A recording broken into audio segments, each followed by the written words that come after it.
ain't going You to are order. live on intranets. You know, if the distributor's not going to work with us, I can always work.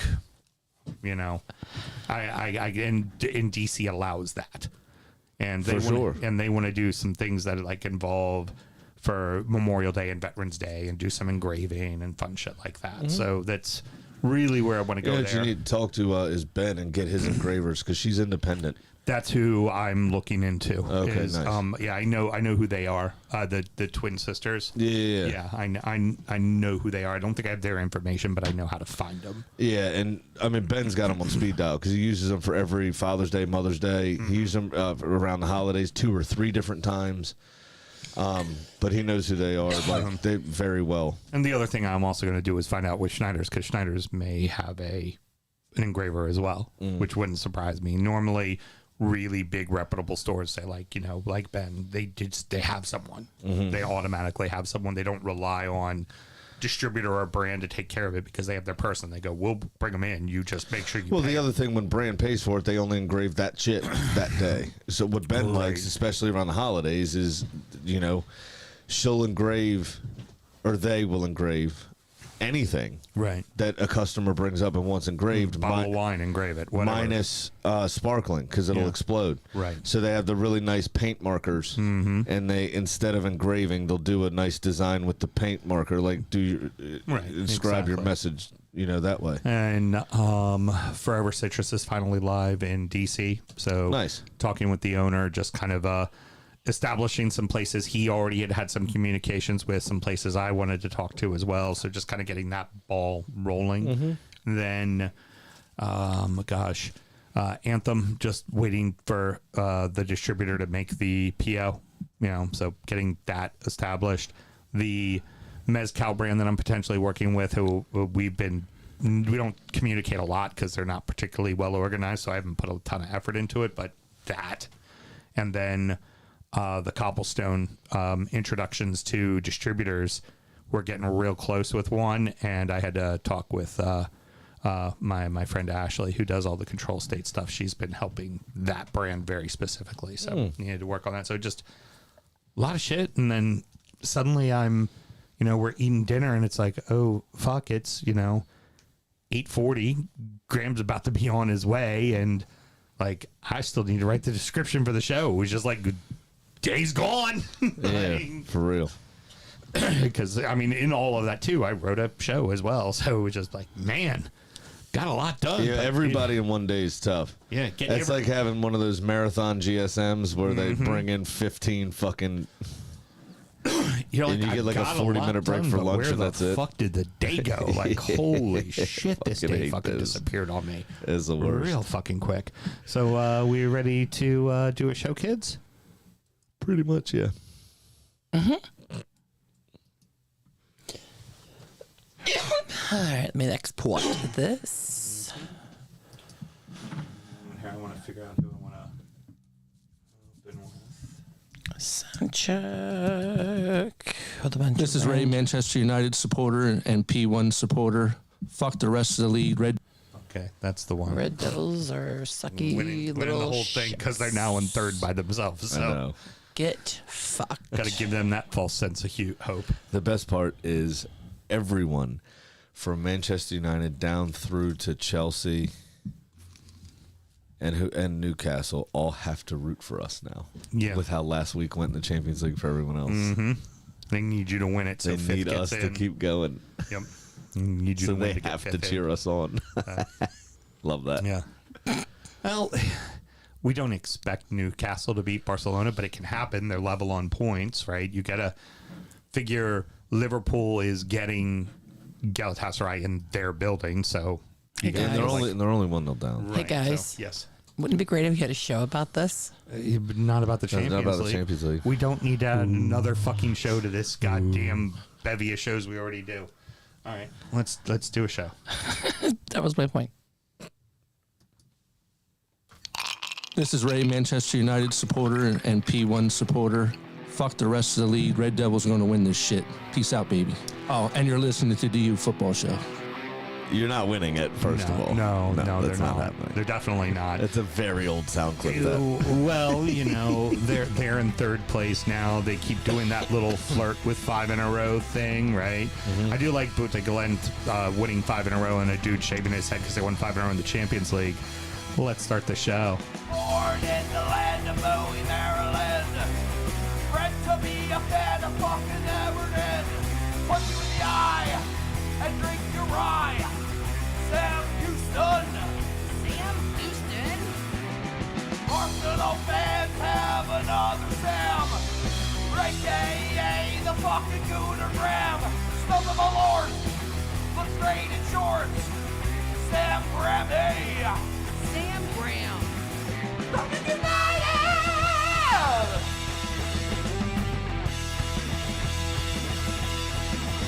Fucking United!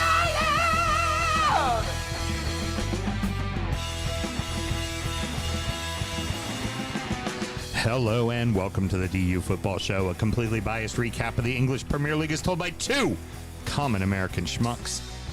I am your host, Sam Houston, and across the way from me, making sure he's doing his tires all in sync at the right time. All at the same time, baby. It's like a payment plan. My co-host, Mr. Samuel Graham. How you doing over there, good sir? Doing very well, thank you. Loving life. Yeah. Top of the league. Yeah. 9 points clear. Yeah, no, it's Just feeling good. no Armageddon of tornado or wind or derecho. Oh, no, I'm terrified. Yeah. The wind was picking up and it started pouring down rain right when I pulled into this fucking forest. Yeah, well, Scared to death. welcome to my world. In my house, Won't you come on in? in our actual neighborhood, there's nothing above like the second floor window. A lot safer there. Yeah, well, it's a little more cozy back here, damn it. And, of course, on the ones and twos, Producer Mel. How we doing over there, Producer Mel? Pressing buttons, drinking whiskey. That a girl. Monday nights. Monday nights. That's exactly it.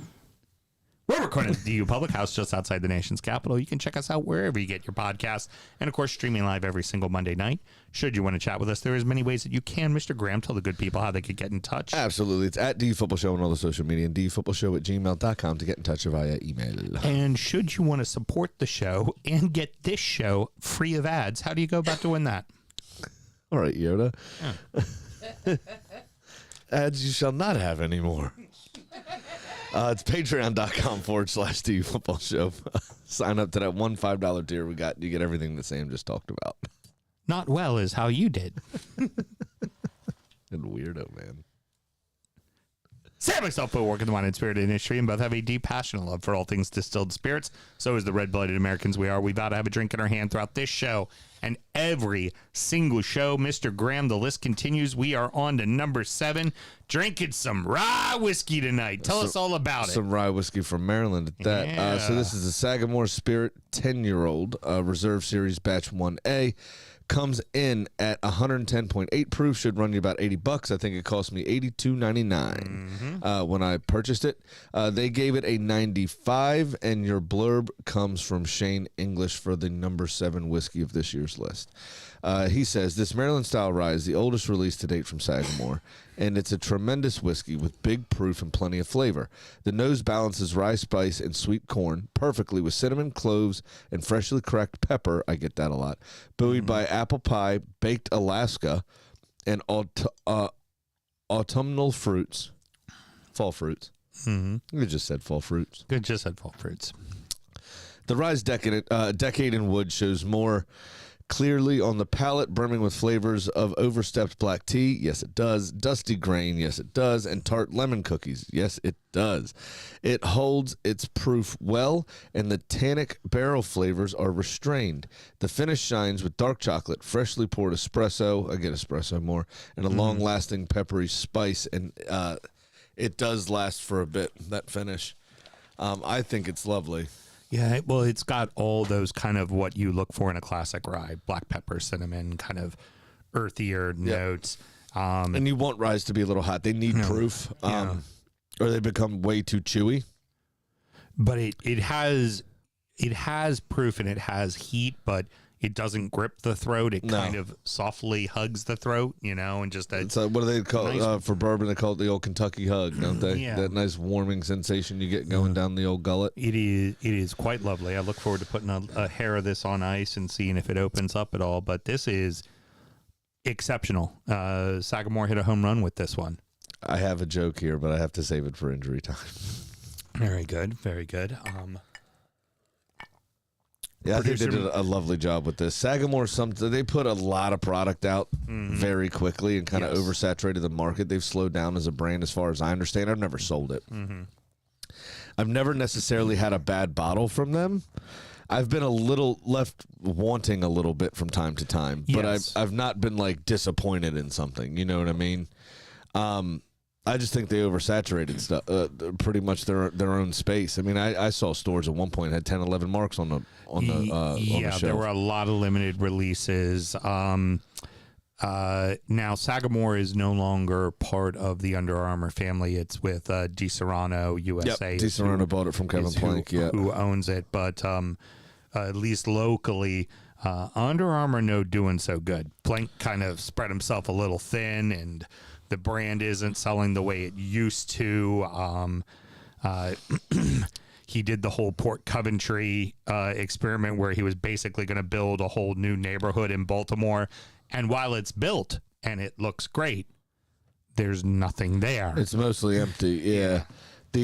I heard rent was a touch high in that area. Yeah, and it's unfortunate that that's how it's been kind of going for them as a whole. But I would imagine Sagamore being with DiSerrano is going to have a little bit more stringency A little bit more discipline. to how they do things when they release things.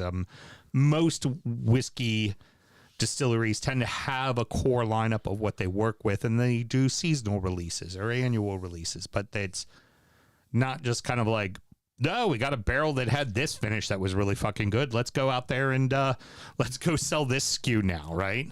And you're right, it got a little confusing there for a while because there was just so much on the shelf, and store buyers were going to buy it because it's a Maryland-based brand. Like, they want to support things that are coming out of Maryland, and the juice that they get is good. They do a great job with it. So, pleasantly surprised with this whiskey. Really, really good. And what else do we always need to do, Mr. Graham? Always remember to drink responsibly, especially on St. Patrick's Day. Yes.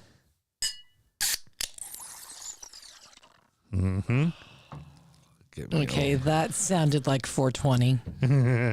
Get me an old pint of the black stuff. Yes.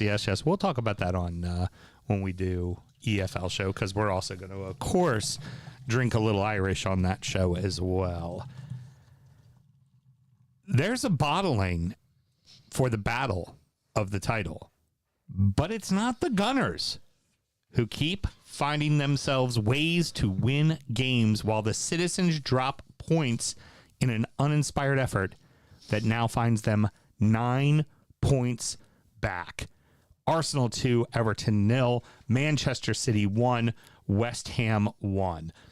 This was not an easy match for the Gunners. They had to battle. It took them 88 minutes to finally break the deadlock. And to the neutral, they're like, oh, Everton made a real... To us, we fucking knew that's what this game was going to be. Like, there was no surprises. If you were a supporter of Everton or a supporter of Arsenal, you were not surprised by this game at all in the slightest. Because that's what it always is. I mean, you all traditionally are very good defensively. You make it difficult for people. You have one of the best goalkeepers in the league. Right. That's how it goes. Now, he did fluff his lines in the 88th minute Yes, he did. a little bit. Yep. If he had drank a little bit more milk as a child and his arm bones grew a bit, we might be singing a different story here, Yeah. but they didn't, and he didn't, so we aren't. Yeah. I mean, it those was same little tiny arms made the best save of the year. It was an excellent 5 minutes. Yeah. This 5 Really? minutes will define our season. Yeah. Period. It really would. And I'm going to say it now. Uh-huh. I said it earlier that we had that chance against Villa that we fucked up. That would have put us 9 points clear with everybody on the same games, mind you. I told you then, what was it, end of November? I thought if we won that game, we were winning the league no matter what. Mm-hmm. This is the moment. This is the game. You know what? We're not going to lose the league now. I don't disagree with 7 games left. I'm 100% confident. This was the hang-up, I think. You know, Newcastle will be a tough one for you. It wasn't just this game, though. It was the banana skins, potentially, of Newcastle. It was the banana skin. We have to play City themselves. Right. And then you all are notoriously difficult for us. Now, in our building, historically, we tend to win. Right. But I told you, I mean, I hit every leg of this bet from last week except Newcastle and Chelsea over 2.5. I had somebody winning it. And now they had the shots requisite to do that, but they were both quite wasteful. I mean, I think there was like 48 shots in that game, right? Yes. Which obviously we'll come on to. But I told you, nailed on. I told you exactly what this game was going to be. Arsenal were going to win. It was going to be under 2.5 or under 3.5. Yeah. And it 100% was. I mean, that's exactly what happened. And it took absolute ages for us to find the breakthrough. Right. What I did like, though, from us is it wasn't a lot of useless, tense possession. Things didn't get tense till about the 70th minute. Eza himself took 7 shots, right? We actually were trying to create things. We were trying to do things where in the last, 6 weeks or so, we've looked a little dull. We've looked a little bereft of ideas and not really sure what to do. Everton's a team that loves to block shots, and that's what they did against you. You got shots. But we Everton recently got in front haven't of them. even been taking shots is what I'm saying. We haven't created the opportunities for ourselves. Trying to play for that perfect ball in the middle. And is what you this guys were time we doing. were actually trying to do stuff, Yeah, you know, exactly. and so that's the positive I took from it, really. Besides the win itself, was that you know, we were able to kind of free ourselves a little bit from this sort of siege mentality where we only can possess the ball and the blah. You know, it's just boring as fuck. So a observation about Araya as a keeper. He makes some world-class saves, Big time. but typically off of mistakes that he makes that then forces him to make world-class saves. So it's really How about kind of that little middle step there? he rides that line of like the old cliche of high risk, high reward, right? So Right. if the initial thing that he tried to do came off, I think we'd score way more goals. Yeah. But he fucks up sometimes. He's just lucky enough that he has the ability to recover from it. Well, particularly there in the first half. And You that's had where that- Ramsdale didn't. You had that block by Calafiori. Oh my God! Just What a threw his leg fucking. up. As a former center back myself, I felt it move Yeah, I would imagine with that you did. block. And then And by such a beautiful man. And then within a few moments, Dwight McNeil again Hit the post. hits it off the post. Like it was, Oh, it could have been very different. and coupled with there was a couple of misses that Raya had on balls coming out that fortunately the line secured and took care of it, but. Man, there were chances for Everton, and There absolutely were. And you if could any of those go in, we could be talking a very different thing here. I was about to say, I mean, up until the 88th minute, if you were weighing like real legit goal scoring opportunities, it felt like the better opportunities fell more to Everton Absolutely. than they did to Arsenal. What I mean by what I said was is we would get to the edge of the 18-yard box and either recycle possession or lose the ball, right? Or overhit a pass for a goal kick. Right. Or knock it off somebody for a throw in. And it's just this boring, just uninventive, annoying shit. Right. Now, we've come through a lot of those games, still winners somehow, but it was, you just want to claw your eyes out sometimes. So what I mean is that, yes, you all absolutely had the better of the chances. Yeah, of course. The more clear-cut chances. But what I saw from my boys was, we can shoot from 20 yards out. Right. We don't have to play to Saka, go to the end line, cut it back. Right. Goal from Odegaard to the edge of the box. We don't have to Martinelli beat somebody for pace, and that's it really. It's just his pace. And then finish for once into the far corner. Like which makes it funny that the ball that goes in the net is a tap in by Gyökeres. Well, but I want to get to one other thing about that too. Okay. Is just And then I'll let you go. That's a because I know really there's- heads up play by Hincapie. there's a lot for you to talk about, and I want to let you talk about it because your side. Arteta actually made moves that impacted the game and changed the game. That's what he was known for in the first when he first came around. Not starting Gyökeres, I understand why, because you have a very important Champions League game coming up, and you want to start him in that. So, and with Everton, you feel like Havertz should give you an opportunity to score, but you bring him in when you need him, and he gives you the result. But all of that changed when he went, fuck it, I'll put the 16-year-old on. He doesn't know any fucking better. And the kid didn't. And the kid just went right at the game with reckless abandon. And it worked. Yeah, but it's It what's worked. beautiful about it is it's not even reckless. He's got the maturity. And I'm just talking about the phrase in general. Yeah. He's got the maturity of like a 25-year-old who's been around for a few seasons. Especially the way he took his own goal.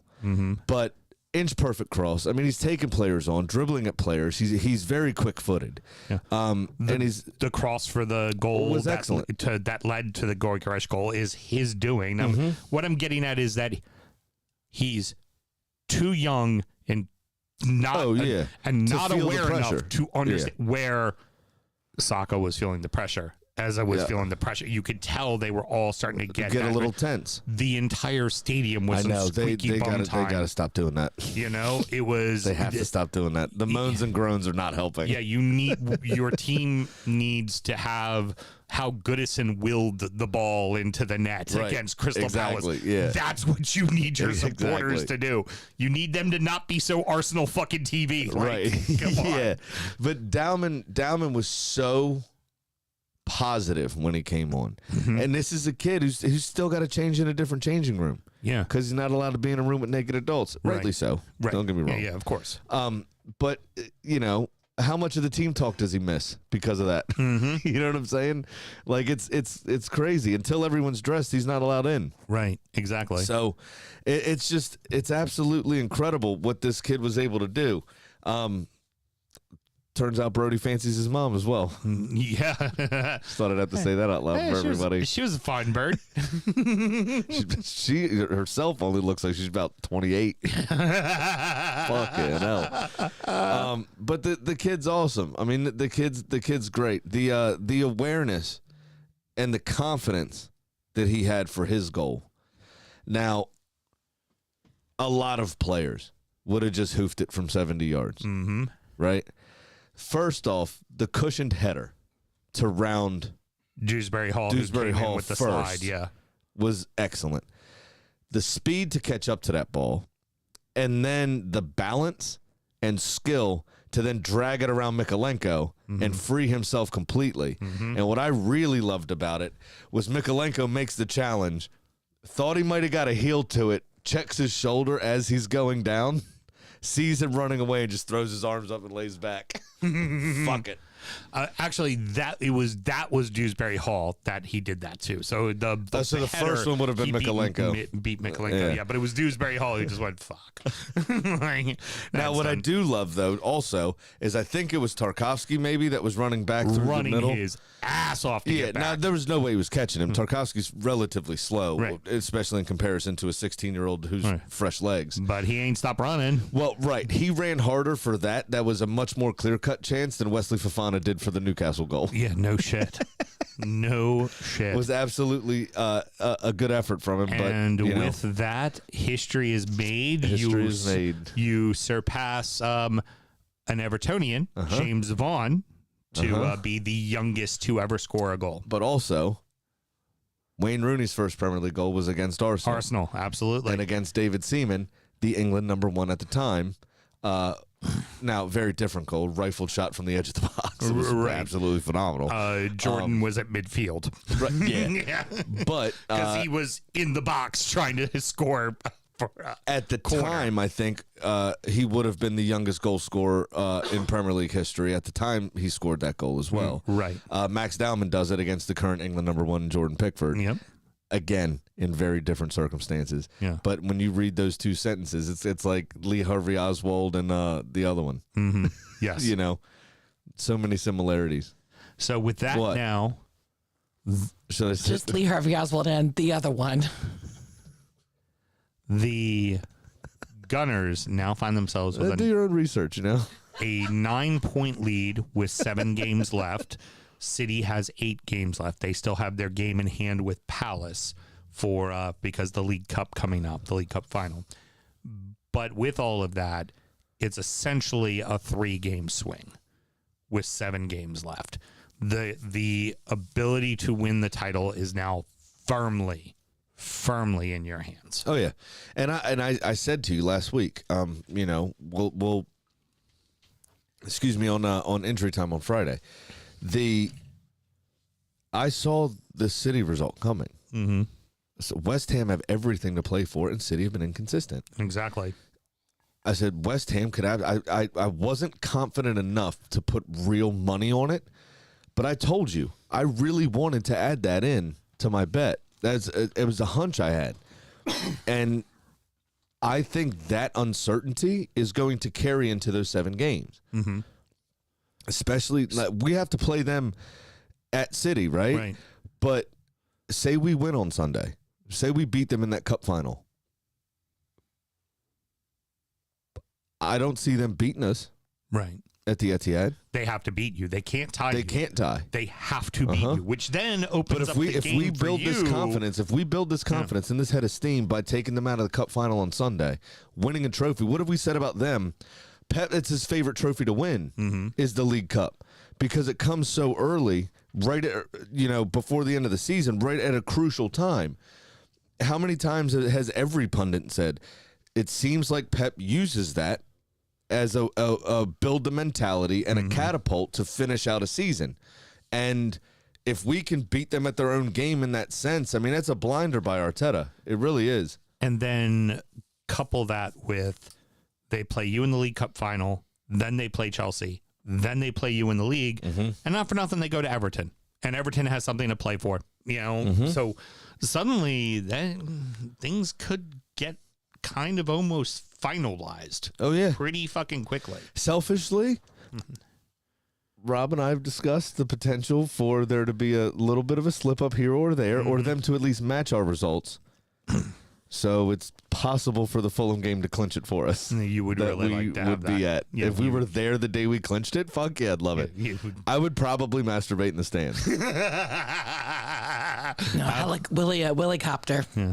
I'd Willie Copter first, but then I'm catching it and just having a good old tug. Oh. With that being Because said, that's what indecent exposure, right? Maximum I get is a weekend, right, in prison. Maybe a couple of weeks. If I got a couple of weeks in prison, I'm probably there for the parade still when they release me. Playing a long game, your logic is sound there. Playing the long game. Your logic is sound, sir. With that all being said, Pep watches from the stands as City look flat out stunted. Yeah. Wait, did you do your Malort? I'm about to. Okay. I was going to do it at the end of the segment for I was you. making sure. We usually do it when we talk about our own team, is all I'm saying. I got you. I was going Just to do it leave at the that end. bittersweet taste in your mouth. I was gonna do it at the end of the segment because of I was going to end it on you guys winning the title. But All okay. right. So hold it then. You pour it though. You just be ready for it. Okay, got you. We got a City fan, Joseph, listening on YouTube saying it was a pretty rough week for us. Yeah. Yeah. I mean, That Champions League game wasn't great either. But that's what I mean. City have a rick in them, right? We've seen this time and time again between last season and this one. Last season obviously was way worse, Right. But we've seen that this season where they've dropped points in really odd circumstances. So here's something I was going to mention about City, and I think it's worth mentioning now since we have someone on, is there's all the talent in the world in this team. This team is good enough to win a quadruple every single year. They will get whatever pieces they need, right? Yeah, never be found guilty for it. You're right. Why is it? We'll talk about Chelsea in the next segment. You saw what happened. Oh yeah, I saw what happened. A little expeditious on those. We those got docked decisions, 10 points and fucking they get a fine and a fucking ban.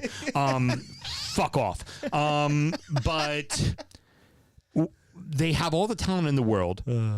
Why is it the guy that's contract is about to expire that's in his 30s is the only fucker on the field running in Bernardo Silva? He's the only fucking person putting in any effort for City. He's the only one trying. You see him everywhere. The rest of them, like, So, I've said this before too. I feel like a lot of these themes have been running throughout the entire, kind of season and a half with City. But you remember when they bought Grealish initially, right? Right. He was drip fed into the team, right? It was 6-8 months before he was used with any sort of regularity, and then it was his second season where he started consistently. Right. Right. They haven't been able to do that the last 2 transfer windows. they've had to bed people in right away. Very quickly. And Pep's system is complicated. And you can tell that the balance just isn't necessarily right. In that team, you can tell that there something's off. But also, because effort shouldn't be hard. Well, and they're not showing effort. That's absolutely true too.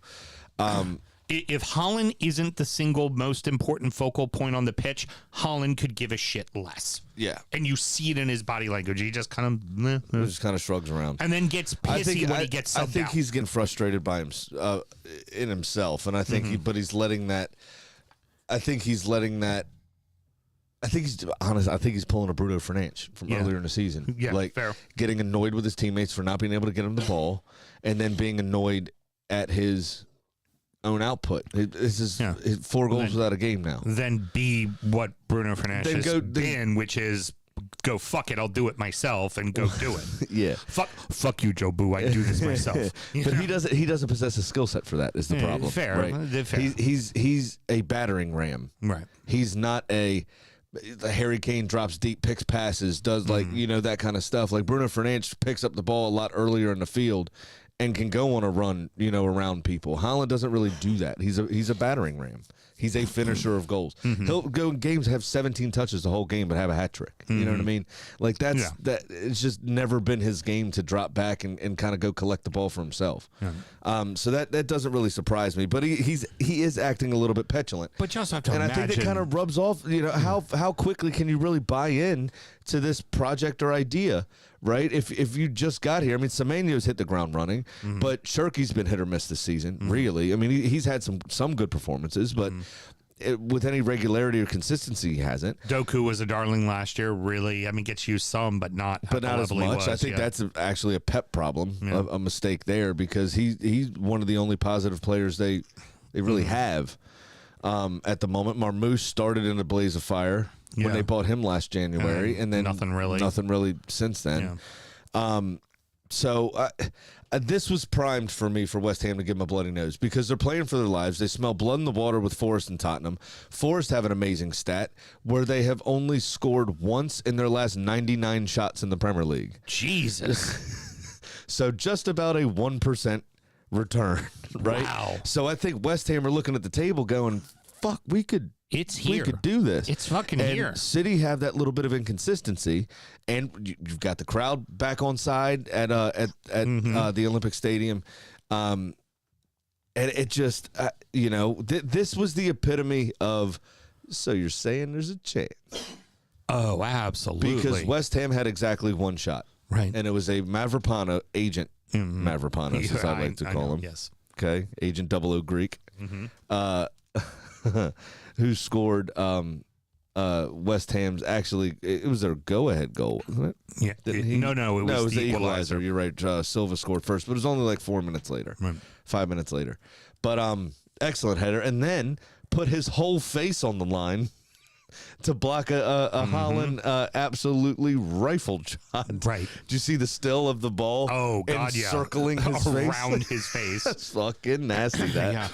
He already had a big nose, too. That can't help. And well, it's also, too, looking a little bit at West Ham, we talk about... It also helps that Hermanson is stepping up. Yes. Finally. We talk about that, the thought process of the key focal player being involved, right? And you see Haaland kind of falling out of matches and becoming disinterested, while you see Bowen all the way back inside the box making defensive plays and literally running.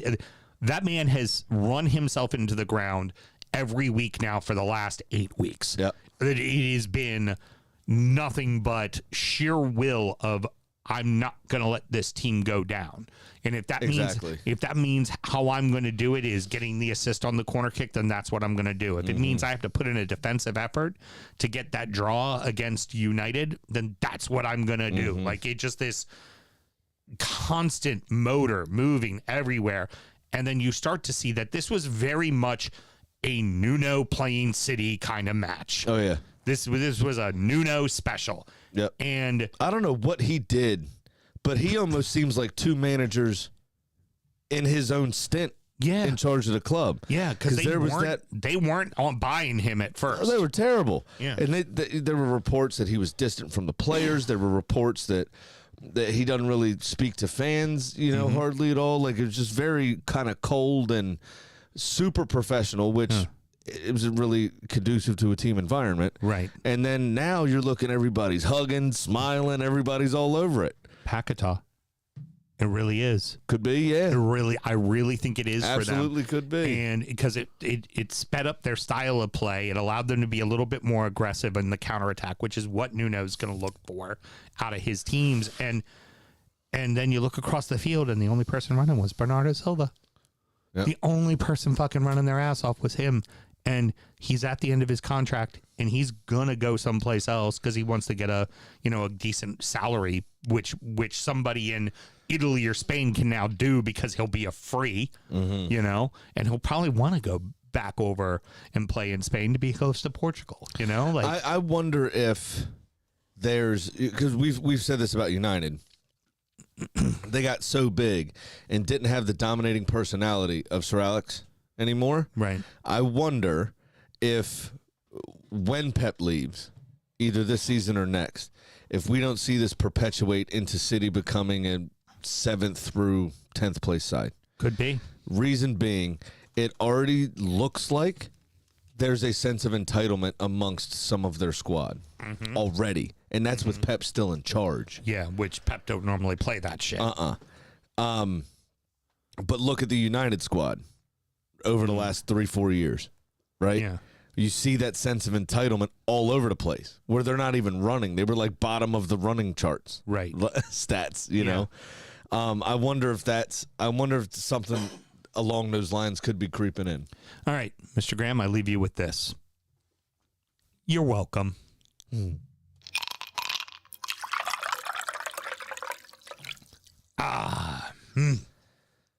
The barrel age doesn't make it any better.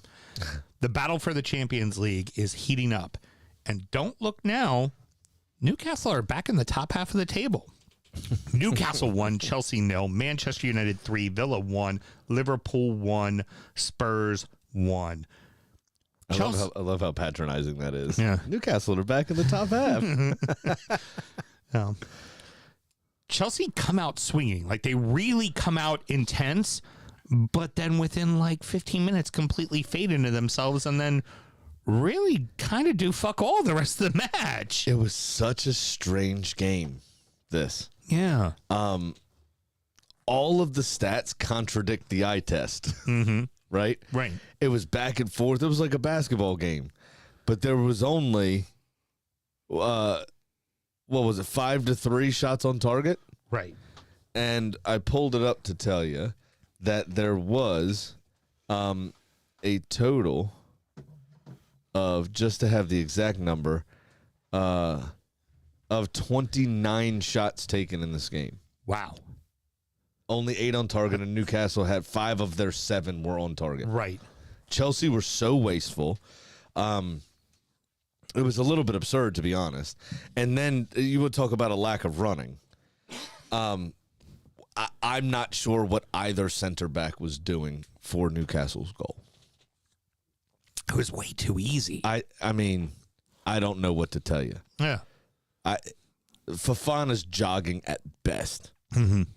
Gordon Breeze's passing legs not even moving. Yeah. And this is a guy has like 16 points on his driver's license for going too fast. Well, you like speed so much, son. Pick it up a bit. Again, veteran Tarkovsky and a ball that he knows is going in the back of the net Exactly. is running full fucking boot to try to stop it. And not even getting close. Right. Knowing it's a failed assignment. No, but still going. Yeah. And Fofana just going, and letting little chump ass Anthony Gordon run past them. Yeah. Anthony, not Anthony. That's whatever. Anthony. Man. Gordon. Anthony. Gordon. I was. It was absolutely absurd from Chelsea in this game. I don't understand it. I do not understand it. There was a couple penalty shouts in the game that were speculative at best from both teams. Yep. I don't really think there was anything doing there. But their whole I remember one of the Reece James corners he took, at least one of them, was just so nonchalant and lackadaisical. Mm-hmm. They didn't approach the game with any throughout the team. Didn't approach the game with any real verve or enthusiasm, Which has been the problem with every manager, but not normally this quickly. Right, but despite that, still managed to attempt 22 shots. Right. That's why I said the eye test and the stats don't match. Yeah, it just doesn't make sense. It was very strange, this one. Yeah. It was like a weird The stats aren't statting. thing. But as you said, that puts Newcastle back into the top half of the table on 42 points, right? Mm-hmm. And we're coming here with all of these teams have 8 games left, right? So you got Newcastle with a dead even goal differential on 42 points. You have Everton on 43 with a -1. Mm-hmm. You've got Brentford on 45 with a +4. And then you get into Chelsea on 48 with a +18. Now that's going to come in huge, I think, at the end of the season.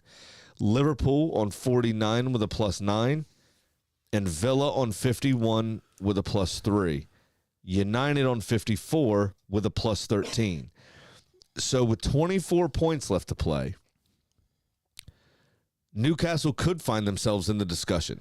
I was about to say, is Newcastle going to backdoor their way into the Champions League like they did last year? Especially with the inconsistency of Liverpool. Feels like they could. Really feels like they could. And I feel like if Liverpool don't make Champions League football, it could be Arne Slot's time. Mm-hmm. I think he could be done. I don't disagree. But I now somehow feel like Brentford, I Liverpool's think will gonna be fall. there. Brentford, I think will fall away. Agreed. Obviously, we'll talk about them last because they only played today. I think they're going to fall away, so I don't think they're really of concern. I don't think you guys score enough goals to really trouble 4th or 5th. No. The Europa League spots, I think you might have a chance to trouble. I think we're looking at 7th. I think there's a chance for 7th. Yeah. But I also think Newcastle could somehow be 6th or 7th all of a sudden. Absolutely. You know? But I think Newcastle are gunning for higher than that. I think they're gunning for higher than that. They have to get Champions League again. Just for them on a spending front, right? They're gonna, if they don't get Champions League again, they're probably already losing Bruno. But if they don't get Champions League, they are absolutely losing Bruno. And then they don't necessarily have the money to retool. He's one of their only saleable assets. Yeah. To be fair. But so like Brentford, I just don't trust defensively enough. But like you guys, you just don't score enough goals. Your goals against are 7 better than Brentford's. Right? So that's the only reason I don't think you'll climb too terribly much. But I think Brentford will fall away, which opens the door then for Newcastle to chase down Liverpool. Yeah. It's and Liverpool's inconsistent. So it's a huge point here. For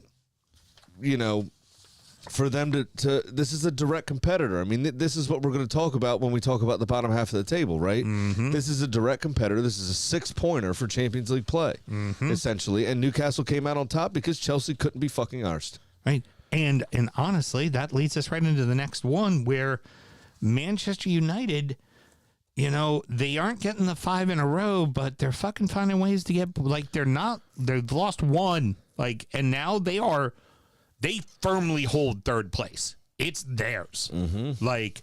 It's not a matter of them not making Champions League. It's just what spot are they in for Champions League? Is it 3rd or 4th place? Because I don't know if Villa can necessarily come back, and catch them, especially the way United's playing. We said this. Can United keep the focus? The answer is yes, which is refreshing to see because for the longest time, at least for the last 10 years, that answer has been hell no, they can't keep focus. Right.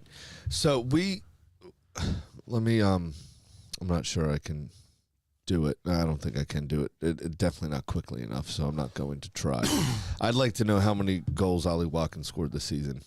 Yeah. Because if you look, Not many. right, so Hence my joke. Anybody but Watkins scores every week. I've got a problem with Villa's being in the position they're in with only being a +3 in goal difference, right? Yeah.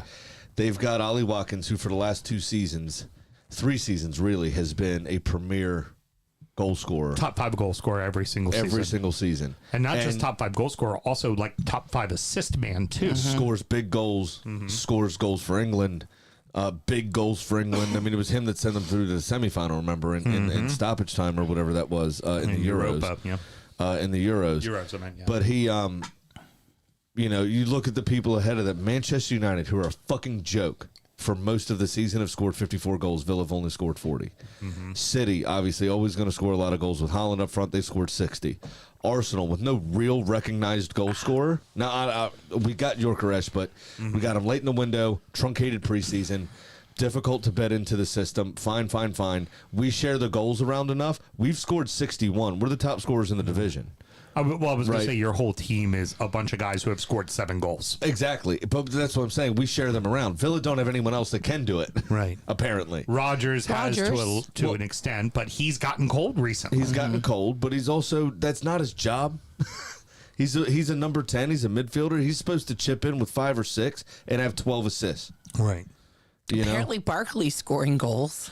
He did in this one. Oh, hell of a goal from him. But Villa, ultimately, United didn't trouble Villa for most until Casemiro's header.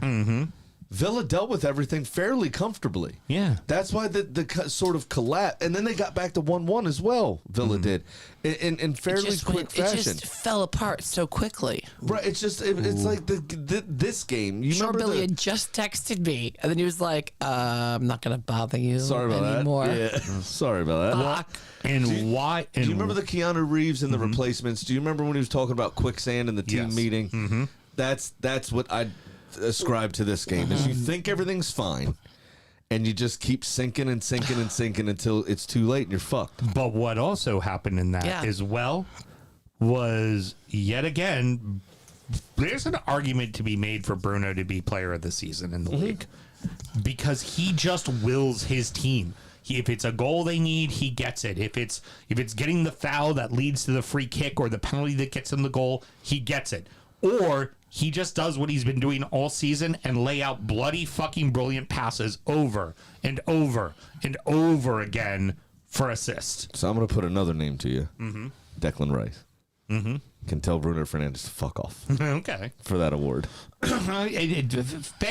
Fair, but there's an Dominic argument to Szoboszlai could tell Bruno Fernandes to fuck off. agreed, but all of United's success is 1,000% on the shoulders of Bruno Fernandes. Yeah, I mean, now, Mbeumo has done very well in his first season. Cunha's been a little bit slower to start, but did very well in this game. I mean, what a finish that was, yeah. Yeah. Absolutely fantastic. But Casemiro is his 6th set-piece goal this season. Yeah. Set-piece FC over here, Yeah, these guys. yeah, exactly. Fuckers. It's a perfectly legitimate way to score. Yes, it is. Last year, Liverpool did it a whole lot. too. Exactly. On And their then, way well, to- Szoboszlai's got 4 direct free kicks Yeah, this season. We're about to talk about that one. I'm just saying, it's like everybody else allowed to do it except us. Fuck off. Well, because you all get so feisty when anybody talks anything about you. Arsenal TV goes in a fucking tizzy. It's not called that anymore. It's so easy. Or Arsenal Fan TV or whatever the fuck it is. No, Arsenal hates it. Yeah. They sued them, Yeah. made them change their name, sent them a cease and desist because they weren't allowed to use the name Arsenal in the as a copyright infringement. Okay, a bunch of bitter cunts. Whatever the fuck it is they call themselves. No, that's this show. Yeah, exactly. Villa are now losers of 3 in a row. Mel, can your team fucking get it right? I was super optimistic on this one, especially with McGinn back. Apparently, we miss Cash more than we realize, and apparently, when key pieces are gone, we just can't seem to keep our shit together. Very fair. Very fair. Yeah, there is a big drop off between your first 11 and your bench. Yeah. Yeah. We got a bench, but Now I think Tammy Abraham is a great addition. I don't know why he's not starting games Right now with more often with Ollie Watkins misfiring the way he does. I don't know why. And Tammy Abraham scored 2 and 4 since he joined. yes. I don't know why he's not starting more games, but this was the problem. To give you some consolation, this was the problem of Arsenal 2 years ago. That's why we needed that spending spree. Right.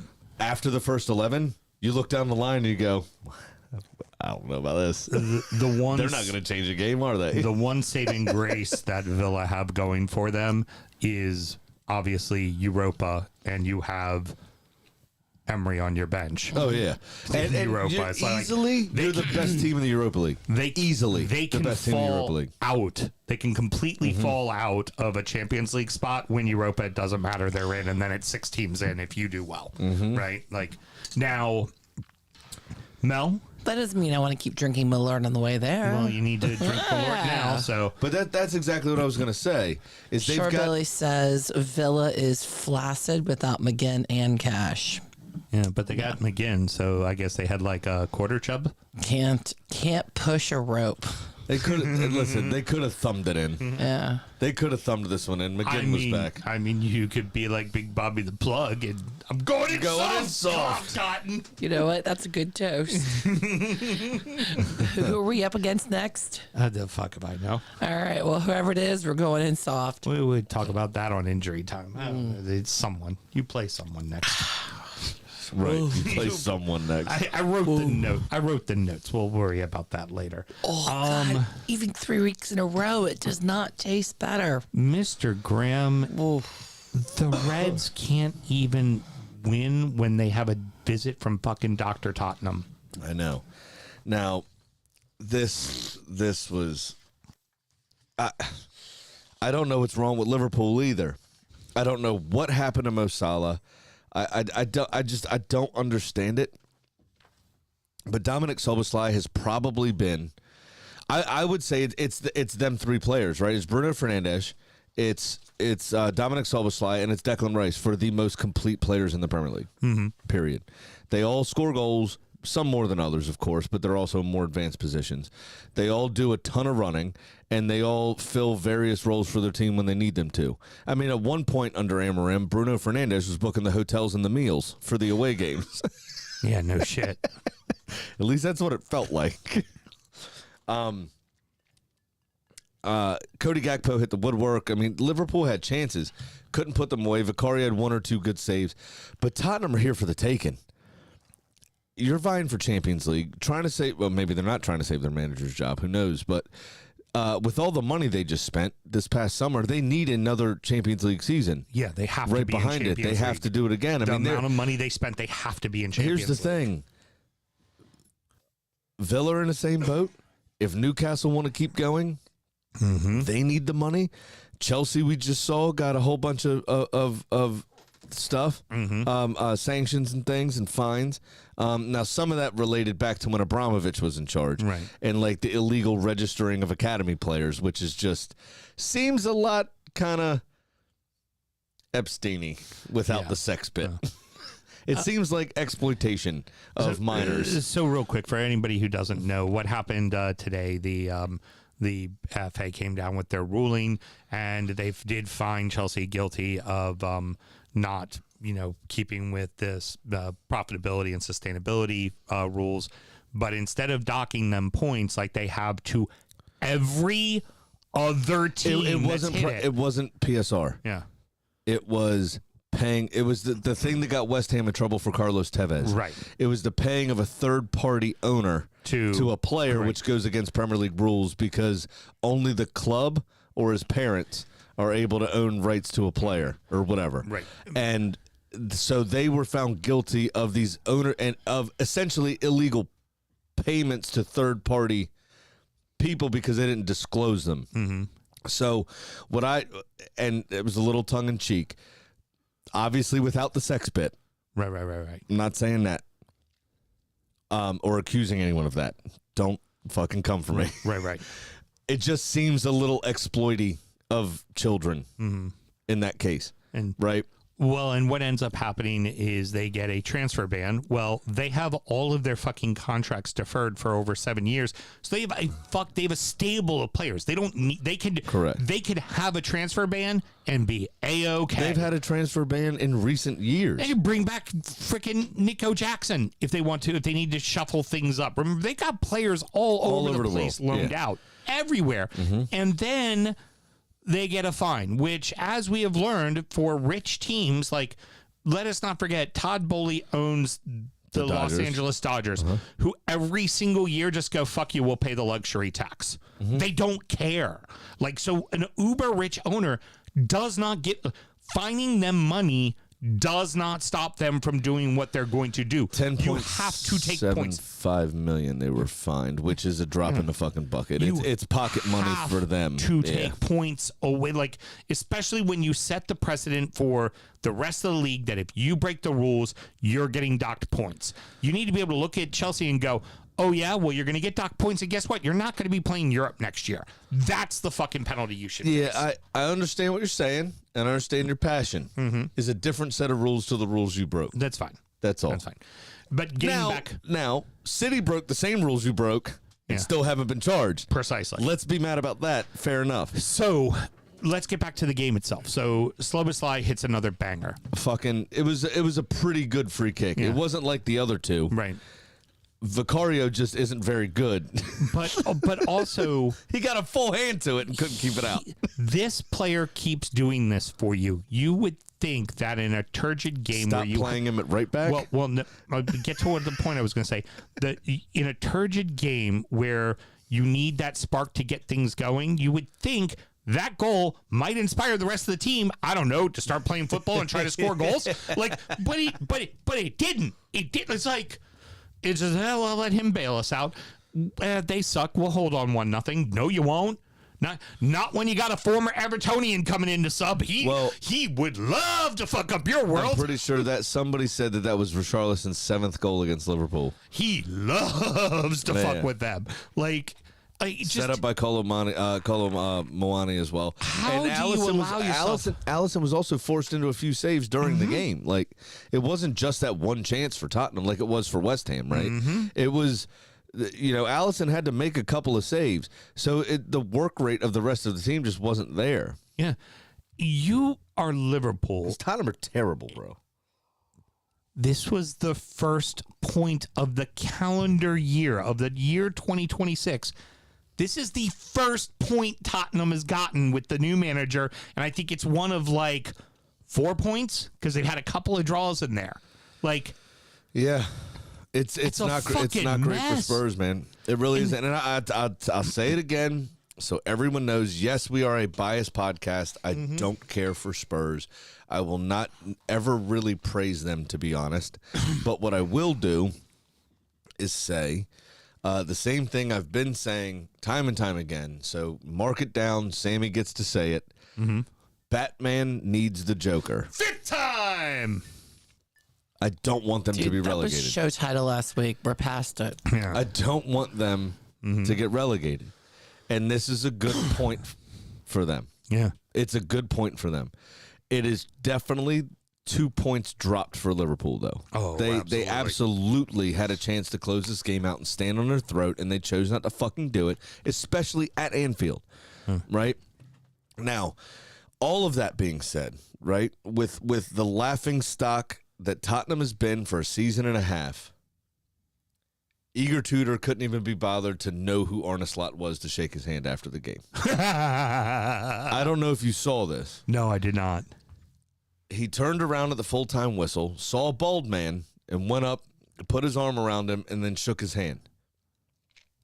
That bald man worked for Spurs. He's a player liaison. He's not even involved in tactics. It wasn't like, hey, good game plan, well done. Nah, he thought that was Arne Slot. Because then you saw him turn around after he said something to him and go, oh, There he is. there he is. Can't fucking be bothered. I'm pretty sure either Burton or Brody shared that video also. So find Drunkard United FC on Facebook, the closed group. Just request to join it. Pretty much everyone's approved as soon as they join. Yeah.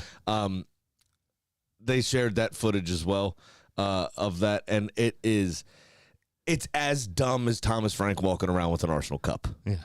Well, and let's say this. The only reason why United is sitting in third place, not because they deserve to be. It's because nobody else fucking wants it.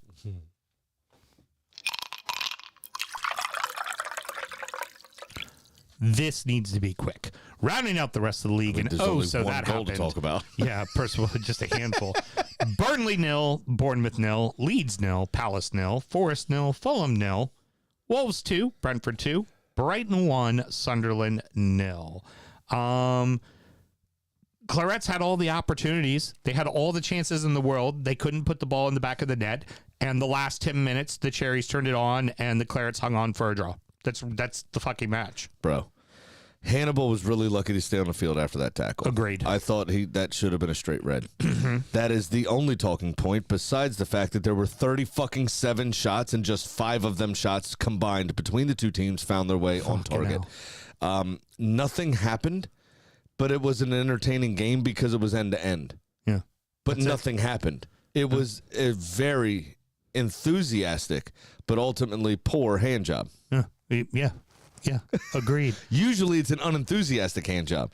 This was all the enthusiasm. It just wasn't terrible good. technique. Just not good. Doesn't know terrible how to work technique. it. Not twisting. Not hugging the turns. Yeah, just not doing what you What was need that to do. cake song? Yeah, going the distance.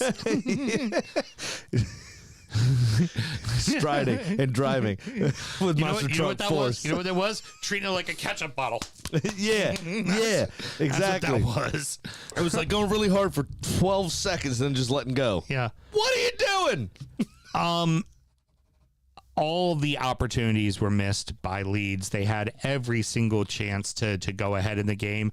And then they properly do it to themselves with missing a penalty. And then the whole, I guess the referee doesn't keep track on the yellow cards who he gave yellow cards to. So he doesn't This is know like that it was the that second English one. referee in a World Cup. You remember that? They gave 3 yeah. yellows to the same player. Yeah, exactly. You remember that? Yep. I mean, absolutely. He writes it down. All he had to do was look at his card and go, "Oh yeah, I gave one to him." Yep, sure is. Yeah, yeah. And then like the But Palace at that point, player, there was only 2 yellows in a match. You would have remembered who you gave them to. and Such a weird thing. and then Clavette, the center back for Palace, behind him, like pumping his fist, like Canvo or Canvat, however you like say he it. just won the fucking World Cup. Yeah, He was like, that was one of the best things. He was I wrote literally- that down specifically. The champagne dude at the bottom of the podium Yeah, sprayed in yeah. his face is exactly No. what the fuck that was. That's still Manchester United. yeah. That guy is still Manchester United. But that was fantastic. That was one of the funniest things I saw this weekend. But even with that, I thought Gudmundsson's second yellow was a touch harsh. I don't disagree, but he went right to the book. Maybe, if we talk about that shouldn't affect how you're doing things, well, like, then know who you're handing yellow cards to. If you knew you'd already handed him a yellow card, you probably wouldn't have pulled out that yellow card. You probably would have had the last fucking warning. Right. Which would have then prompted Farka to be like, he's getting subbed and move on. Yeah, exactly. It's something you don't see every day, too, was DCL missing a pen. Mm-hmm. There was only 3 shots on target in the entire game, so there really isn't much to talk about here. But I mean, Canvo's celebration was worthy of a goal. I think Palace should be awarded 3 points just for that because it was fantastic. But Casper, the friendly midfielder, with the handball that led to the opportunity. Terrible handball. Terrible handball. Still the palest man I've ever seen. So, and here's the last thought is within all of that, right? Like Leeds has all the opportunities, can't capitalize on them, fucking kind of fuck themselves over, go down to 10 men, and Palace could not care any less about. They were like, okay, whatever, see it out. Yeah, I think Leeds' defense was on it because Mateta came on and had a couple of chances that were blocked right on the edge of the box. There was one tackle that was pretty decent. I think when somebody, I can't remember who it was sort of getting to the byline, but The best way to they do it. should have pressed their advantage home more and didn't. You're absolutely right. The very end of the game, twice when they were already through the 4 minutes of extra time, Palace passed it backwards. Yeah. He's just like, oh, What do you guys at least lump it into the box? Do like, something. you just don't care. Yeah. We were talking about this the other day, a team that just can't score, and that was Forest. Forest had plenty of opportunities. They took it to Fulham. Fulham seemed content to just sit back and let the game go by them, right? They didn't really seem to be in it. And Forest just couldn't fucking score. They had the one called back. They had the which that also, by the way, like the back of his heel is the only thing that's off when they like. This is where Wenger's rules should come in, I think. I mean, it offered no, because he was facing That's the what ball, I'm saying. so he had to turn around and continue to run. So like just baffling, and for Forest, at least it's a point. There were a couple of good chances in the game. Yeah, but even for that, Palace, who were sinking like a stone, Leeds, who are not out of it yet, also got that same point. Mm-hmm. Burnley, who are you would like to make sure are mathematically out of it, also got that same point. Tottenham also got that same point. West Ham also got that same point. Now Wolves got that fucking That's point. what I'm saying. You had a real opportunity here, and you didn't take it as Nottingham Forest. Yeah. How many times have we said this? Marco Silva doesn't fancy it against the unfancied teams. Right. So go You have a fucking chance at 'em. here, especially at home. Yeah, go but have at 'em. those VAR chances, right? Those VAR disallowments of the goals, the retraction of the goals, it just seemed to suck the life out of the stadium, and it's like Forced the players couldn't raise their game again after that. Yeah, exactly. Wolves come back from 2 down, and it seems like the Bees are starting to have problems at home. Yeah, the game was a very slow start, and we saw this with Brentford against Burnley away. I think that was at Turf Moor, but Brentford go off in a blaze of glory, and then right before halftime, allow the momentum to swing back. Yep. Right, they go up 2-0 in fairly quick succession, and then just before, right on the stroke of halftime, they let Wolves back into the game through Adam Armstrong. Yeah. And the 2 goals were good. Mm-hmm. The 2 goals were really good. I mean, the Ouattara, the touch that he had at full stride to bring that ball under his spell, and then the wherewithal and composure should have finished himself, but to have the composure like we would do to our friends at FIFA that weren't as good at FIFA, Right. and just make them look fucking stupid with a wee through ball Right. for a tap in. It was absolutely fantastic. I mean, it was literally the stuff of video games. For them to allow Adam Armstrong, of all people, who scored, 4 goals in 70 matches or some shit? The guy that Wolves literally signed to be their championship starting striker, because he's a championship striker, they allowed him to score a goal. Right. And then after that, Wolves are like, okay, well, we got a bite. We can go get them. They came out from halftime, and they were on it. Yep. And that's just it. It happens, and Brentford couldn't get themselves up again. And I take a little bit of umbrage with the dust today, because Timmy and Hockenbottom were both just like, oh yeah, I mean, they're going down. And it's like, y'all not paying attention to the fact that unless a team plays their way into the top 10, the rest of Spurs' schedule are bottom half teams. Mm-hmm. And every game's a 6-pointer. And a lot of it are teams like they got Spurs, they got West Ham, like teams that if they beat, they're suddenly ahead of, and they're only 3 away from fucking Burnley. They're 12 away, but in those head-to-heads, like you said, they become 6 points.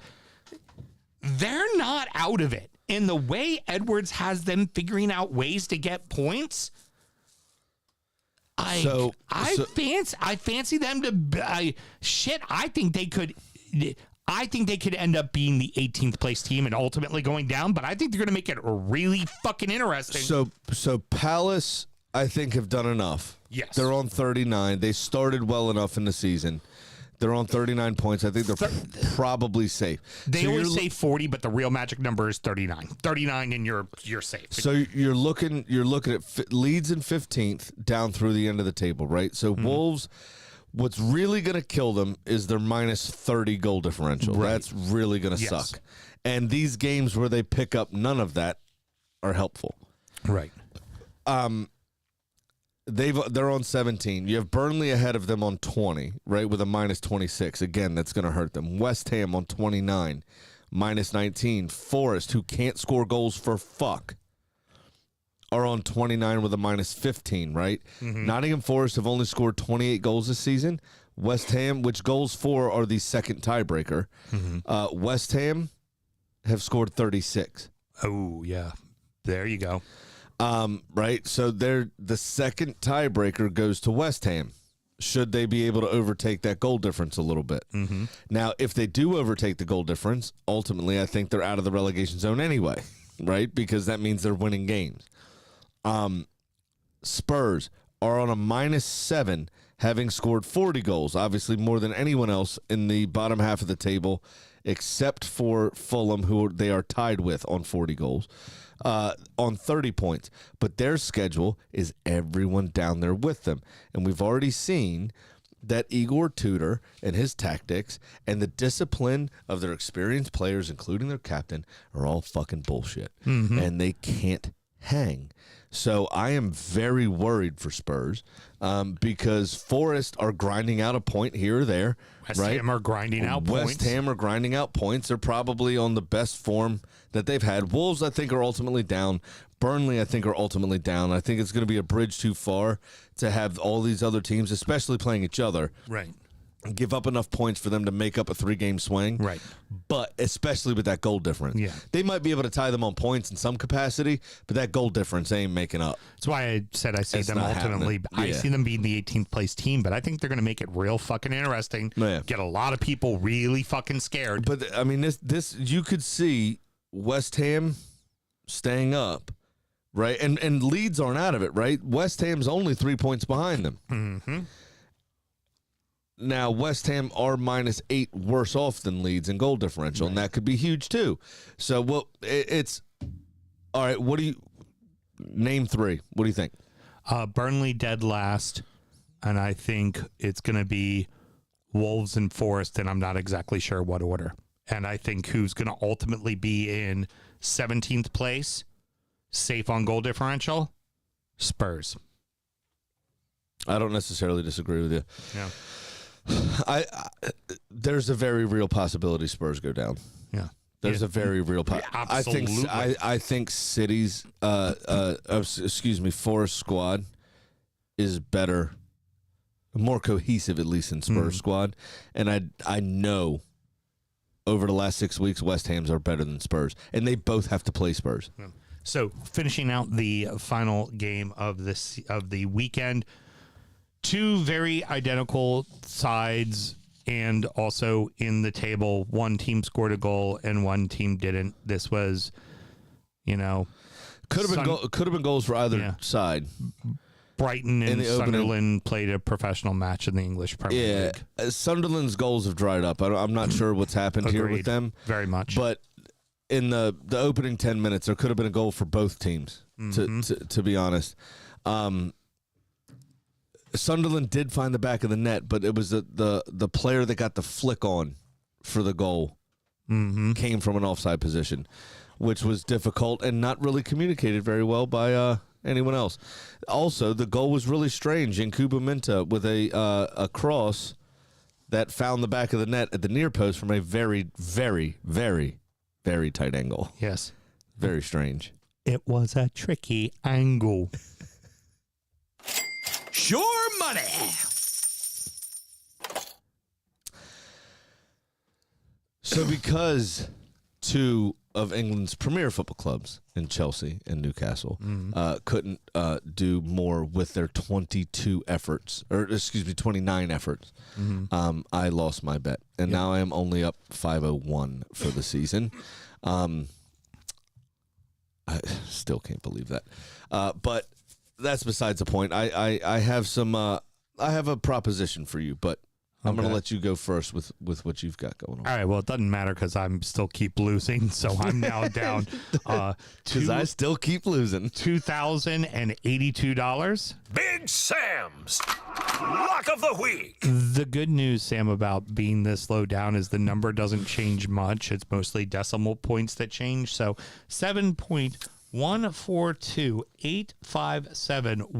7.142857.143% of the time. I got to change my locker combination. Works 100% of the time. What you're doing here is just not filling yourself with confidence. Yeah. Just talk about the money. All right. Don't worry about the rest. Okay. Well, I I'm only do 1 out of 400. yeah. Well, I mean, you did 0 out of 37 one year. I'm sorry, 2 years. Yeah, but I was only down $3,800, so it's Yeah. fine. Don't worry about Yeah, it. exactly. I am taking a Merseyside double. I'm going to take Liverpool to You're betting on Tranmere, are you? Liverpool to beat Brighton. That's a good one. I like that. Thank you. And Everton to beat Chelsea at home. And that is going to be plus 667. So just try to take a little chip away. Okay. Yeah. So that's what I got. All right, so I have 2 bets here. Technically 3 bets here, depending on what you'll allow me to do. Okay. Go for Okay. it. Arsenal are a cup final for the first time since we won the FA Cup Yes. 6 years ago. Yes. Okay. I have done a Premier League bet by itself. I have done an Arsenal Cup final bet by itself. And then I added in to my Premier League parlay the Cup final bet. You can put the cup final in. I could put the Cup final in. So do I'm the whole- only do the whole doing bet. one bet. Yeah, they'll do the whole bet. I'm only doing one bet. 9-way parlay. So this is it here. Brighton or draw with Liverpool. Okay. Brighton are at home. Not convinced by Liverpool. Got it. Manchester United to beat Bournemouth. United are on good form. Bournemouth hit or miss lately. Right. I think United keeps rolling. Everton versus Chelsea. I had this initially as an Everton or draw. I let that go. Under 3.5 Okay. Fair enough. for safety. Not good gambling. Now here was an odd booster. I've got Newcastle to beat Sunderland. Ooh. Straight up. And that's for our boy Giannis, who's going to be in attendance. Absolutely. Okay. So I did that for him as an added bonus since I'm up for the season. I figured I'd help him out. Heard. Help them out. Villa versus West Terrible Ham. with money. Villa versus West Ham. I've got under 3.5 Okay. again. Now that by itself 9-way parlay. would have been plus 1,036. But when you add in Arsenal to lift the cup, so it can go to extra time and penalties. Got it. Just they would lift the cup. Arsenal to lift the cup, right? So that includes extra time and penalties. Under 3.5 goals. 9-way parlay. Under 3.5 goals. 7. That gets me plus, 9-way parlay. that gets me plus 2,422. 2,422 American doll hairs. Very good. Well, I wish you all the luck in that, sir. Thank you very much. I wanted to include the cup final. We never really bet on the domestic cups, but I wanted to make sure that I did because I love my boys, and I want to say that I've got the winning ticket for that, and that's where we're at. Very good. Well, that is going to wrap it up, boys and girls. Mr. Graham, any parting words? I don't have any parting words this week, really, other than congratulations to my boy Max Dowman and for becoming the youngest Premier League goal scorer in history. And I got a text during the show. I have to say, Brody told me to tell you congratulations on having a really hot mom. Yeah. No, he didn't say that. My mother's smoking hot. I don't know what y'all are talking about. My mom's dead. Next She's up is definitely hot. next up is going to be She was cremated, wasn't she? Next up is going to be the DU. At one point, she was hot. DU does EFL, where we talk about the rest I of love English you so football. much. I'm so sorry. Jesus Christ. Sorry, Russ, and taking Lord's name for Russ. You are a fucking mess. let's go ahead and plug. You all brought it up. It's time to plug the other shows. You know, we'd like people to continue to listen to us. Next up is DU Does EFL, where we're going to talk about the rest of English football. Then after that is Injury Time, where we check in on our adopted club, talk about the beers that we've been drinking, our fantasy team, and of course, preview the weekend's action. Should you want to support the show, Mr. Graham, or get this current show ad-free, how do you go about doing that? It's patreon.com/DU Football Show. Sign up to that $5 tier, and you'll get all the stuff Sam's talking about. He's more affected about my mom than I am. Like, what the hell? I think part of it, so there's two things. Very briefly. Have you seen the videos going around lately online of the guy doing screamo metal about PetSmart? Yes, I have. Yeah. So that's... Is it PetSmart or is it PetSmart? Yeah. I've thought about your mom a lot recently because of those videos going around. And secondly, Mel doesn't even want to support the next two shows, but I always have to get something in right at the end, so it draws her back in, and it's funny. And she's like, oh, I'll stick around for these. I'm not going to go to bed. Yeah. And I think I won. Till next week, everybody. Good night.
We are live back on the internet. Hey, how about that? Good job, girly. Yeah, we're 86 brownies. Shocker. They lasted 24 hours. That's why when I saw the They lasted longer than 24 hours. They That's- lasted like 32. Mel has a weakness, and it is chocolate, and particularly No, chocolate brownies. Chocolate and bread. Yeah, you have a weakness for that. That's why when I saw the Ghirardelli 2 for $8 box, I went, that's why I'm going to buy 2 boxes, because this That's first why box you're winning ain't at lasting marriage. long. Right. Yeah, I mean, I saw her already. Yeah, You did? Oh, yeah, Okay, I didn't know if her. you saw- I didn't know if you saw it. She's a fit mom. That's AI. It's not. That fucking child is a professional footballer, and that That's- child is his mother. That's AI. I know AI when I see it. She's got 13 toes. Count them up. Can't see her toes. They're probably a mangled mess, to be honest. yeah. They lasted longer than. Sorry, Well, clear- that's weird. Just clearing my notifications out. All right, we ready to do another show, kids? I am. Yep.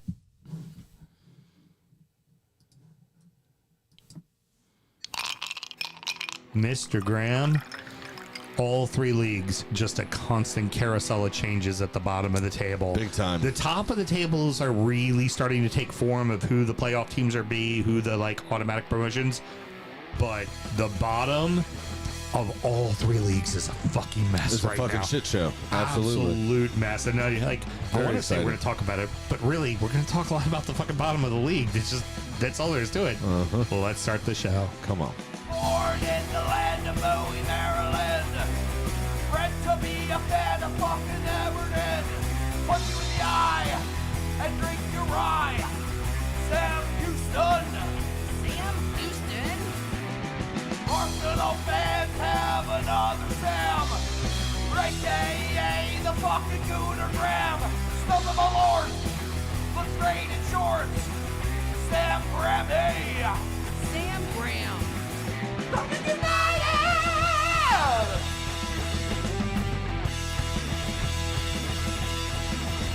Fucking United!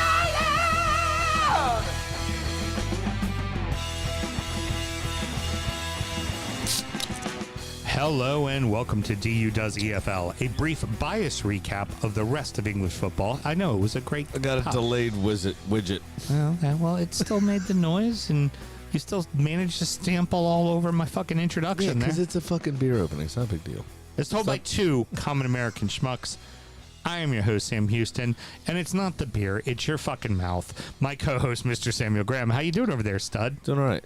I just wish my widget would have opened on time. Yeah, well, and Because Mel said it was like a bong hit, so she got excited. then you got to tell everybody about it. It was a disappointing widget. I'm Sam Graham, and I got something to say. You all gotta listen to me. I don't know if we- Bah, bah, bah, bah. It's Yes. not the first time his widget is misfired. 4 girls. I was gonna say, well, That's why we started the show, though. Yeah, because we're One- middle-aged white men that have something to say, I was right? gonna say one would say it's fired correctly 4 times at least. Yeah.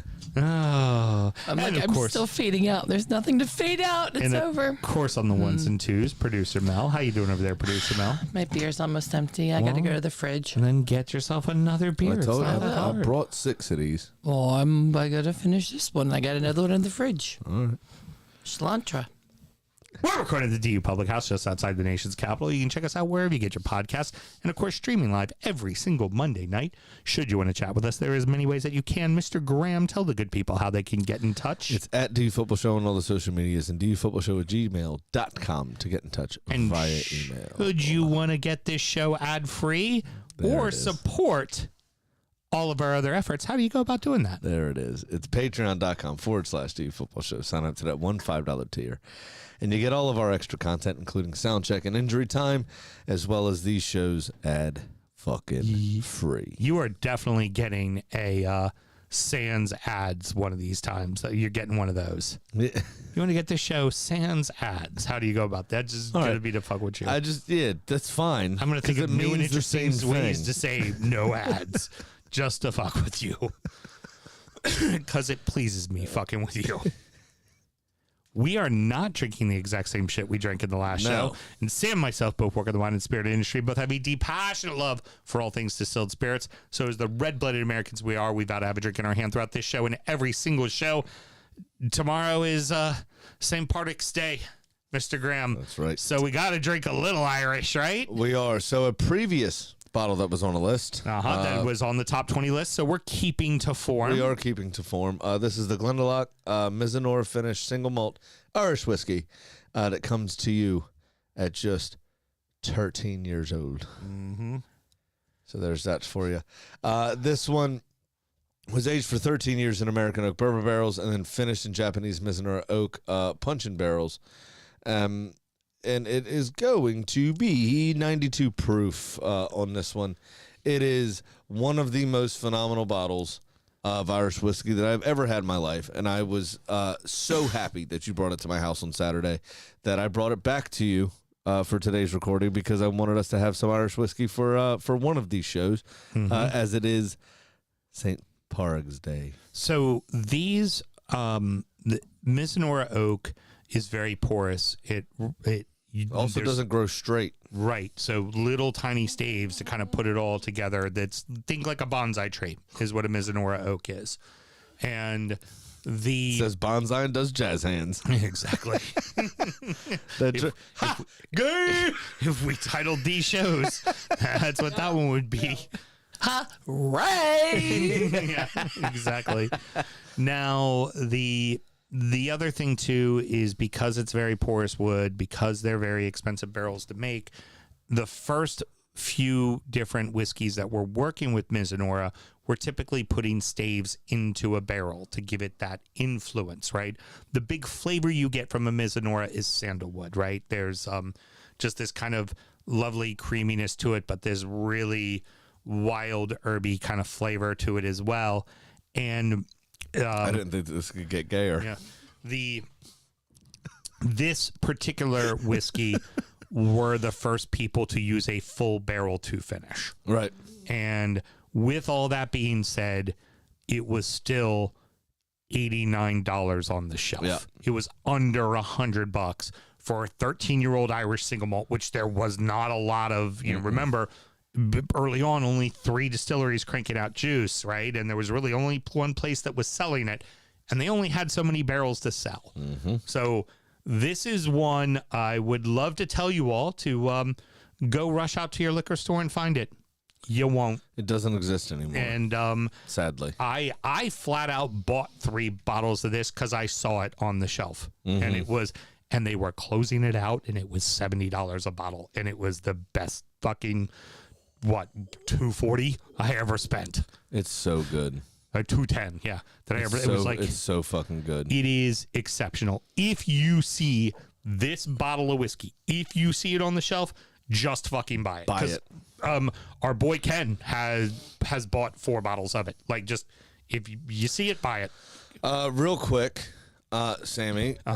If you want, very quickly, you want to go over the lesser known saint of Ireland? That would be Saint Kevin the Martyr. On the label, and on the label, he is holding out his arms, and in one hand is a bird, and you can't see in the other hand is the nest of said bird with all of its eggs. And it was rumored that he stood out there like that for, I want to say it was like 30 days and 30 nights at in County Wicklow at the loch, and they just stood there and took care of the bird and the bird's eggs. A bit of a hermit, a bit of a kind of tree-hugging hippie that lived in the woods. Like, you think like Gandalf the Grey from the very first kind of the start of Lord of the Rings. Yeah. Old man who likes whiskey and takes care of birds' eggs. Yeah. I'm the big Sam. Sam in 5 years, yeah. Thank you. So, no, I guess now chickens are birds. Yeah, it's phenomenal. Even though they're more closely related to velociraptors. Yeah, it's absolutely phenomenal. It's one of the best whiskeys, best Irish whiskeys around for sure. But It's up there. I would put it easily in my top 10. Yeah. It probably creeps close to my top 5 whiskeys of all time. I don't disagree with that. I love this bottle of whiskey. Yeah, it's incredible. And the good news, my friend, is when this one's empty, I've got one more for us to drink. Nice. And that'll That's be one gonna that be- I share amongst the friends. That'll be very few and far between those drams. No, honestly, what I will probably do with that bottle is crack it and say, boys, we're going to have a humdinger. And, Oh, really? And it be And go all out one and night? just take care of it. I All think right. that's the way to treat it. Because then you have the memory of that night being the final time, not the all I've got is this much left in the bottle and it's the final dram I'm pouring. One sip left because I'd she rather finally let be- me put it in her mouth Rather again. it be Got it. one night where we fucking kill it, and that's what we remember. All right, what else should we always do, Mr. Graham? Always remember to drink responsibly. Cheers, you fucking It's the perverts. final dram.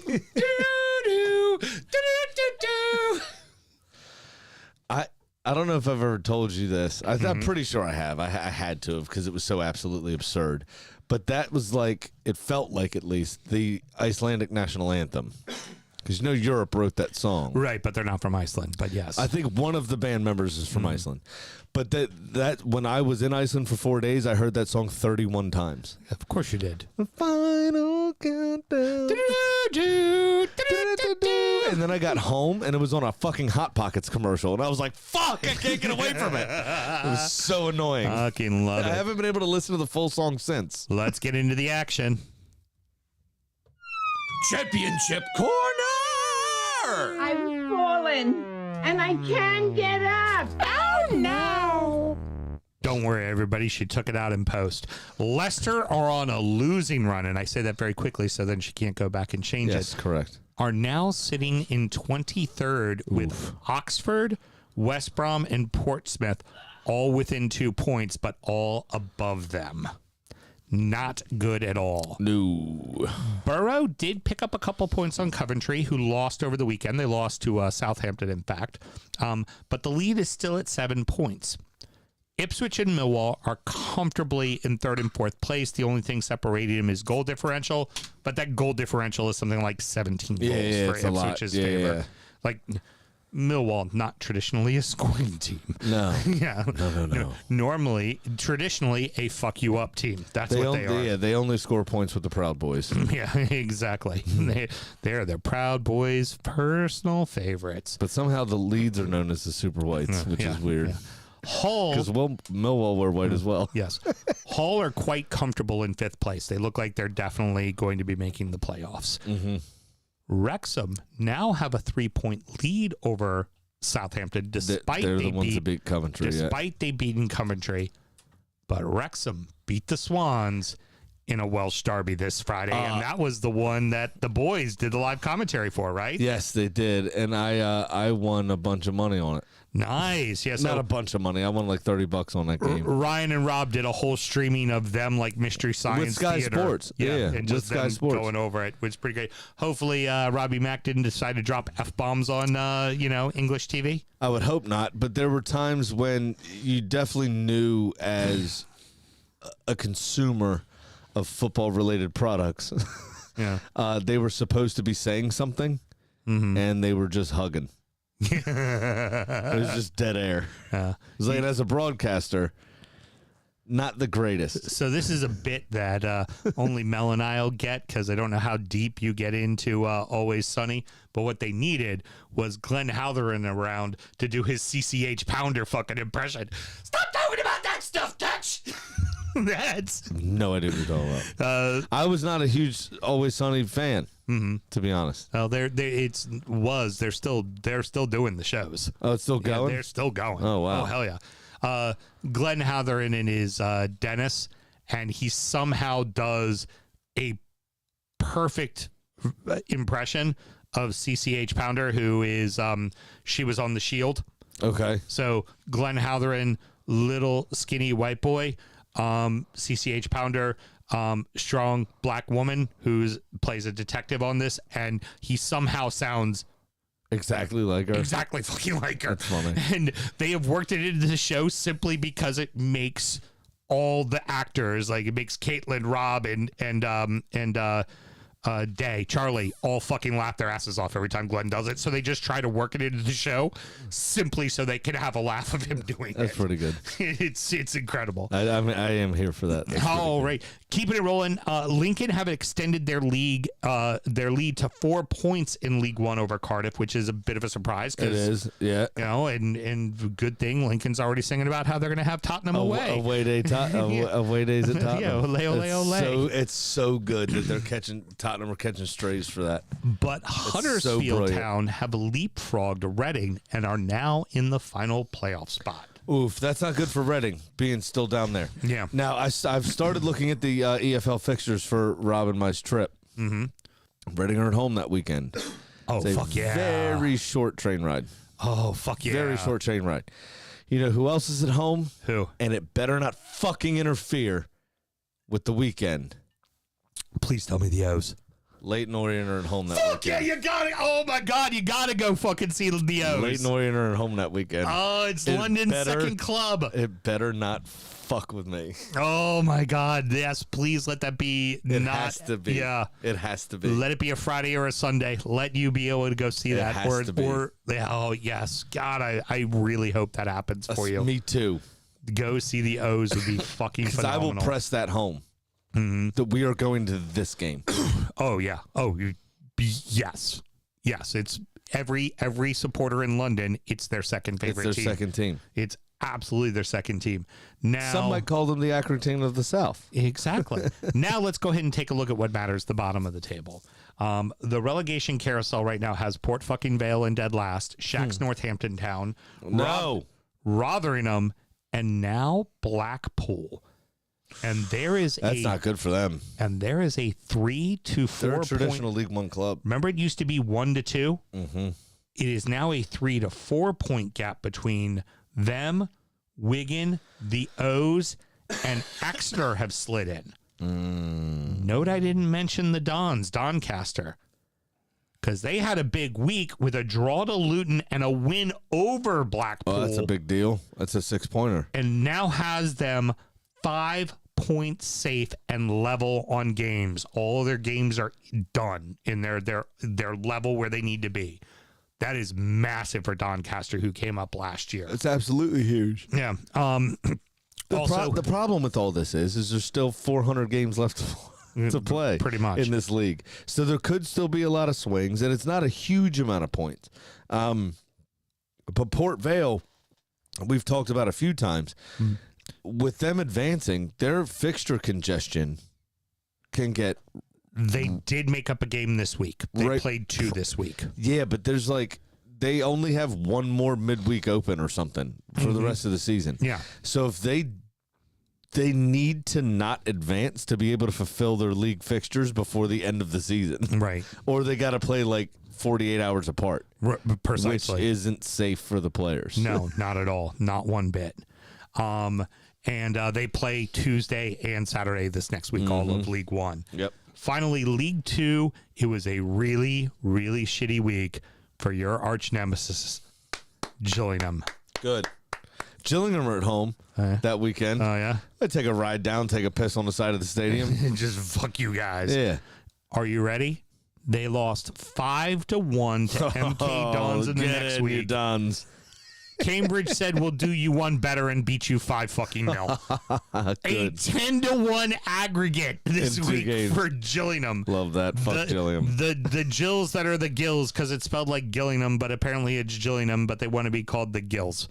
Fuck off. Yeah. I hate them. I hate everything about them. Now, I know nothing about them, by the way. both Cambridge and Dons are squarely in the promotion spots. Really, the top 3 spots have got at least about a 4-point lead.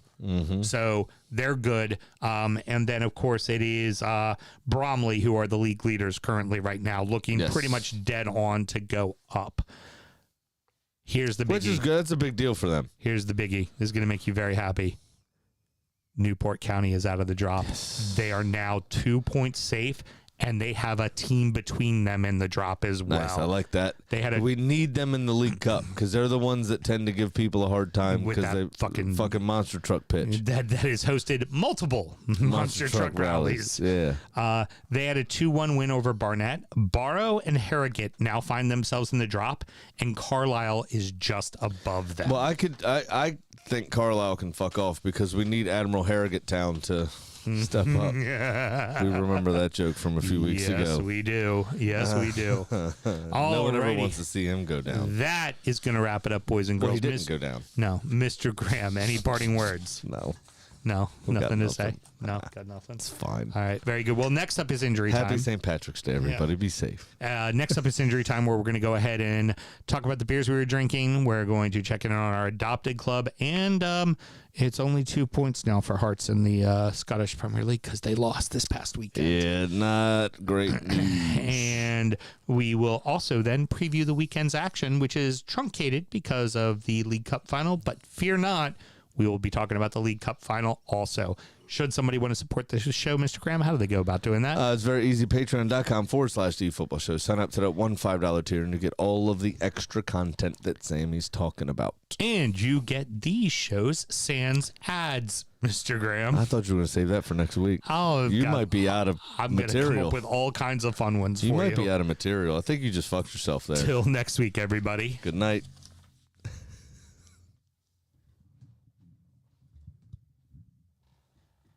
I already came up with another one in